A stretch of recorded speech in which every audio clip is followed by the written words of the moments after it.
Hi everyone, welcome back to our channel. In today's video, I'm going to show you how to save the Lightroom photos as JPG. It is a very simple and easy process, so let's dive right in. First of all, find the Lightroom app on your home screen. Now open it. Now choose one photo that you want to edit. Then edit the photo however you like to edit it. Use the given tools to edit the photo.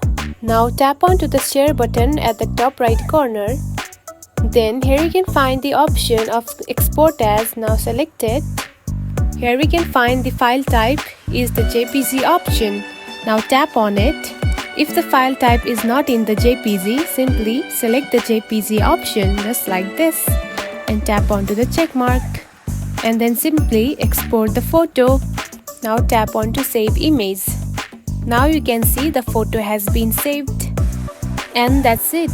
This is how you can save the Lightroom photo as the JPG file type. If you found this video helpful, don't forget to like and subscribe for more tips. Thanks for watching.